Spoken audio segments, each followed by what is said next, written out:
لوگوں سے عزتیں تلاش کرتے ہو تو وہ کیا تمہیں عزت دیں گے؟ وہ تو کل اچھا کہتے ہیں، پرسوں برا کہنے لگ جاتے ہیں۔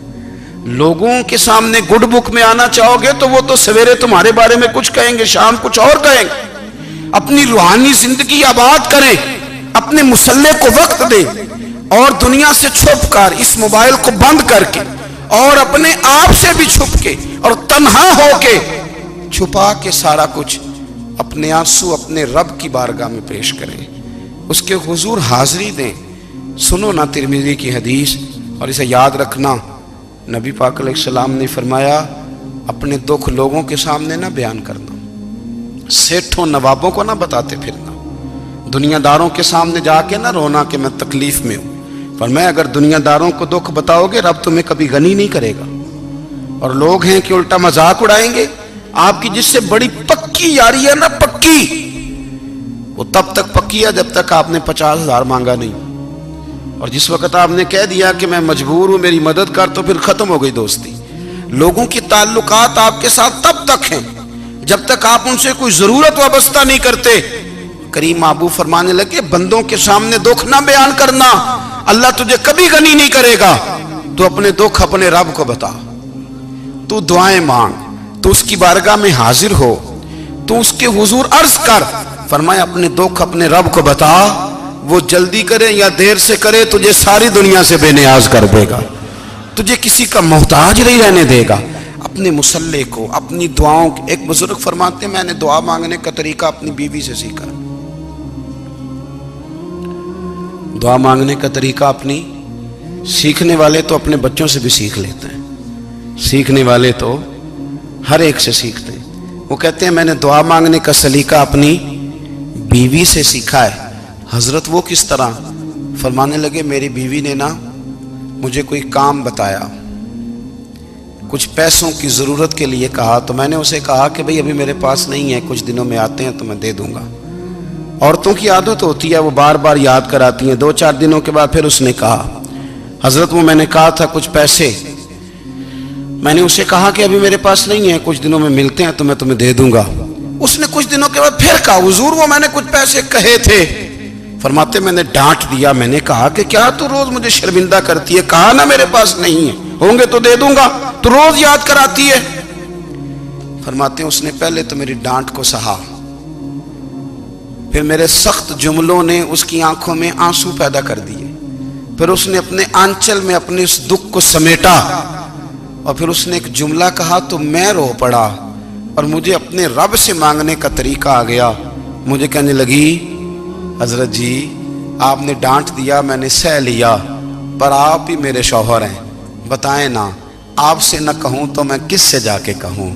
فرماتے ہیں میں رو پڑا، اور میں کھل کے رویا، اور میں تڑپ کے رویا، اور پھر میری سسکیاں بند گئیں۔ تو مجھے کہنے لگی آپ کو کیا ہوا؟ میں نے کہا مجھے بھی دعا مانگنی آ گئی ہے، جب میں اسے کہوں گا نا اللہ تو ہی میرا رب ہے، میں تجھ سے نہ کہوں تو میں کس سے جا کے کہوں؟ میں کیوں کسی بندے سے سوال کروں؟ میں کیوں کسی دنیا دار سے کہوں؟ میں تیرے بندوں کا، نیک بندوں کا وسیلہ لے کے، تیرے محبوب کی غلامی لے کے تیری بارگاہ میں آیا، تجھ سے نہ مانگوں تو کس سے مانگوں؟ سمجھ آ گئی ہے؟ جب میں اس رنگ میں مانگوں گا تو پھر رب میرے اوپر بڑا ہی فضل فرمائے گا، وہ میرے اوپر بڑی رحمت کرے گا، وہ میرے لیے آسانیاں کرے گا۔ عزیز دوستو ہم اس طرح کرنے لگ گئے ہیں کہ ہم نے نا اپنے تعلقات پر اعتماد کرنا شروع کر دیا ہے۔ میرے تعلقات بہت ہیں، ہم نے اپنی دولت پر اعتماد کرنا شروع کر دیا ہے، میرے پاس دولت بہت ہے۔ ہم نے اپنے علم پر، اپنی شہرت پر اعتماد کرنا شروع کر دیا ہے کہ میرے پاس فلاں چیز بہت ہے۔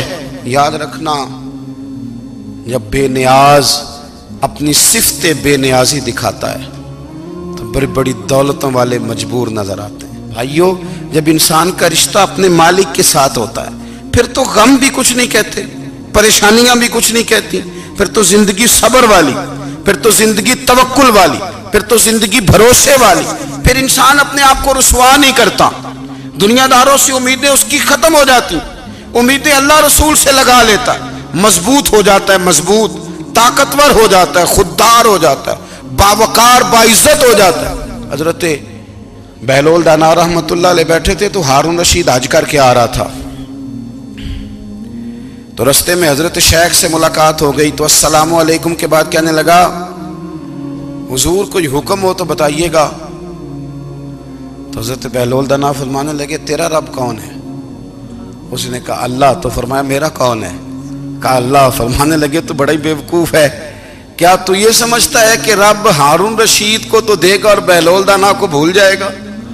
تیرا بھی وہی رب ہے، میرا بھی وہی رب ہے. اس نے اگر تجھے دے کے آزمایا ہے تو ہو سکتا ہے مجھے نہ دے کے آزما رہا ہو. جب اس کی حکمت کے تقاضے ہوں گے تو عطا کرے گا اور دے گا. تو جا اپنا کام کر. بھائی اپنی روحانی زندگی، اپنی عبادات، اپنے وظائف، اپنے روزمرہ کے معاملات، اپنی دعائیں، اپنا استغفار. دیکھو کوئی مشکل کام تو نہیں 2 رکوع ہیں سورہ واقعہ کہ اگر رات کو پڑھ لی جائے تو. میں کس طرح یہ بات بیان کروں کہ تعویذ بانٹنا آسان ہے اور وظیفہ بتانا مشکل ہے. سارا دن تعویذ بانٹیں تو لوگ لینے کو تیار ہیں، اور اگر آپ وظیفہ بتائیں تو کہتے ہیں تو مشکل کام ہے. او خدا کے بندے، اگر آپ کا تعلق قرآن پاک کے ساتھ مضبوط ہو، قرآن پاک کے ساتھ اگر آپ کا رشتہ ہو، لوگ سفارشیں ڈھونڈتے ہیں نا دنیا میں، کوئی تعلق مل جائے تو میرا کام ہو جائے. دنیا میں اتنا مشکل معاملہ ہے، آخرت میں مجھے بتائیے گا کتنا مشکل معاملہ ہوگا.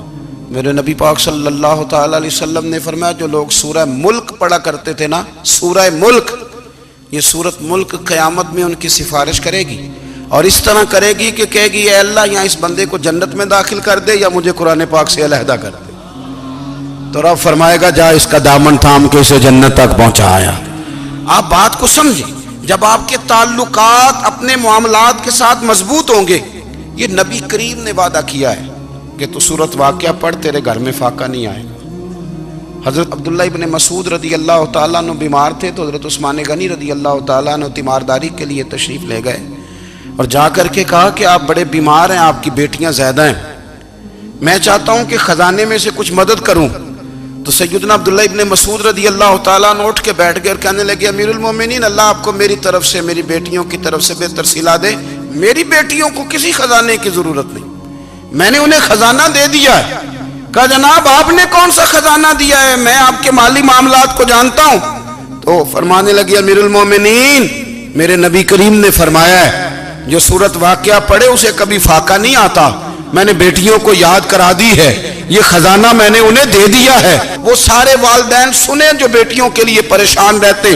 حضرت عبداللہ ابن مسعود نصیحت کر رہے ہیں، فرمانے لگے میں نے سورت واقعہ یاد بھی کرا دی ہے، پڑھنے کی عادت بھی ڈال دی ہے. حضور نے فرمایا ہے جو سورت واقعہ پڑھے اسے فاقہ نہیں آتا. کہنے لگے چاند تو اپنی جگہ چھوڑ سکتا ہے، سورج گر سکتا ہے، تارے ٹوٹ سکتے ہیں، پر مدینے والے رسول کی بات غلط نہیں ہو سکتی. حضور نے فرمایا فاقہ نہیں آئے گا تو انشاءاللہ کبھی بھی نہیں آئے گا. کرنے کا کام یہ ہے کہ ہم اپنے معاملات، اپنی عبادات، اپنی دعائیں، کبھی 10 منٹ عادت ہو جائے نا دعا مانگنے کی علیحدہ سے رات کو. حضور نے فرمایا جو فرض نماز کے بعد دعا مانگے اللہ اس کی قبول کر لیتا ہے. نبی پاک صلی اللہ تعالی علیہ وسلم نے فرمایا اللہ مسافر کی دعا قبول فرماتا ہے. حضور نے فرمایا اللہ مظلوم کی دعا قبول فرماتا ہے. حضور نے فرمایا بیمار سے دعا کراؤ اللہ اس کی دعا قبول فرماتا ہے. میرے نبی پاک نے فرمایا ماں باپ جب بھی اولاد کے لیے ہاتھ اٹھائیں، ویسے تے بلے شاہ تو آسمانی اڈ دیا ہی پھڑ دیں، جڑا گھر بیٹھا انہوں بڑھیا ہی نہیں. حضور فرمانے لگے ماں باپ جب بھی اولاد کے لیے دعا فرمائیں اللہ ان کی دعا کو قبول کرتا ہے.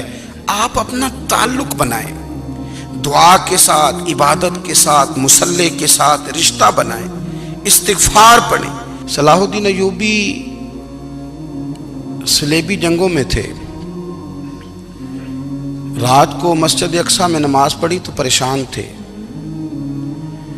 ایک بزرگ سے ملاقات ہوئی تو وہ کہنے لگے کہ آپ بڑے پریشان ہیں. کہنے لگے حضور پریشان اس لیے ہوں کہ پہلے ہی مسلمان کمزور ہے، اب میں نے سنا ہے دشمن کا ایک بحری بیڑا وہ جنگی سامان سے بھرا ہوا آ رہا ہے، تو اب ان کے پاس اور تلواریں اور نیزے آ جائیں گے، مسلمانوں کے پاس پہلے ہی وسائل کی کمی ہے، پریشان ہو کس طرح کر کے مقابلہ کریں گے. یہ بات کہتے ہی صلاح الدین ایوبی نے بزرگوں سے کہا حضور آپ بھی دعا کرنا، دعا کی بڑی طاقت ہے. میرے نبی پاک نے فرمایا دعا مومن کا ہتھیار ہے، دعا مومن کا، دعا مومن کا۔ حضور نے فرمایا تقدیر کو سوائے دعا کے کوئی چیز نہیں بدل سکتی۔ دعا مومن کا ہتھیار ہے، یہ کافر کے پاس کوئی نہیں، یہ ہتھیار ہے مومن کا۔ اللہ کرے آپ کو سمجھ آئے، پھر سنیں، کئی بار کہہ چکا ہوں یہ ہتھیار ہے۔ کافر کے مقابلے میں جو تیرے پاس سب سے بڑا ہتھیار ہے وہ دعا ہے۔ دعائیں کرانی چھوڑ دی، کرنی چھوڑ دی، لینی چھوڑ دی۔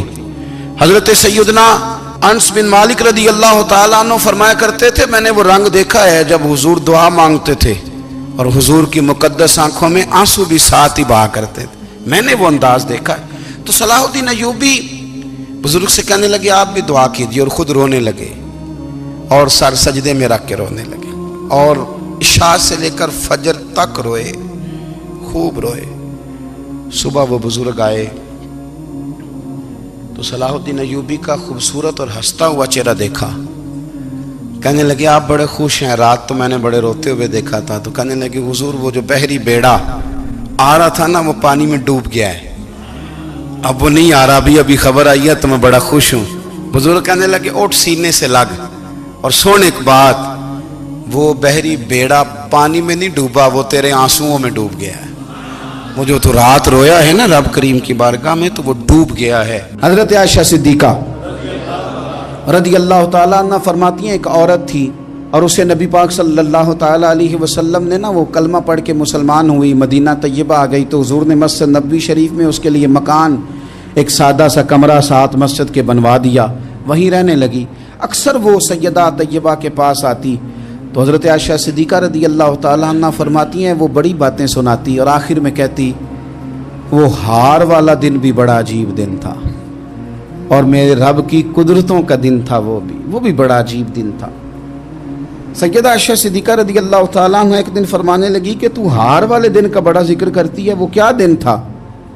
تو خاتون کہنے لگی اماں جی وہ دن تھا جب میرے رب پر بھروسہ اور مضبوط ہو گیا، جس دن میرا اپنے رب پر توکل اور بڑھا، میرے ایمان میں یقین میں اور پختگی آئی۔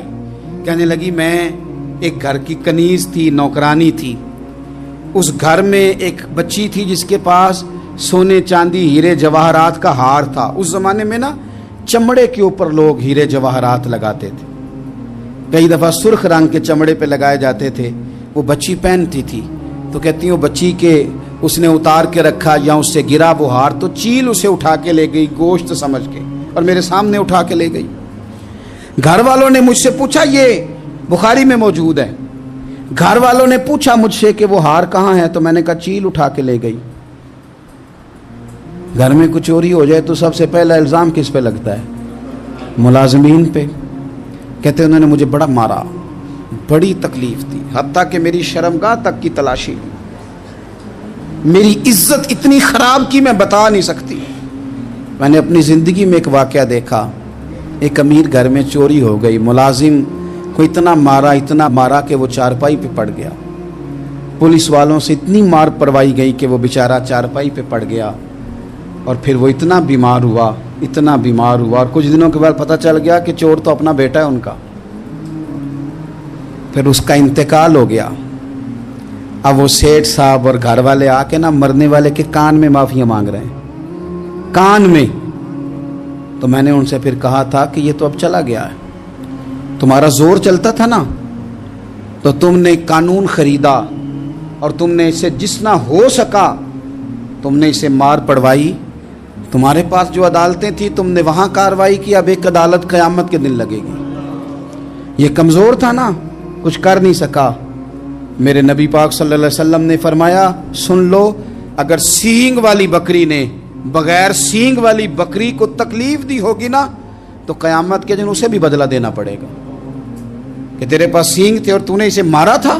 وہ خاتون عرض کرتی ہے سیدہ عائشہ کی خدمت میں کہ مجھے بڑا مارا، مجھے تکلیف دی، میں کہہ رہی تھی کہ میرے سامنے چیل لے گئی ہے، پر وہ نہیں مان رہے تھے، اماں جی انہوں نے مجھے بڑا مارا۔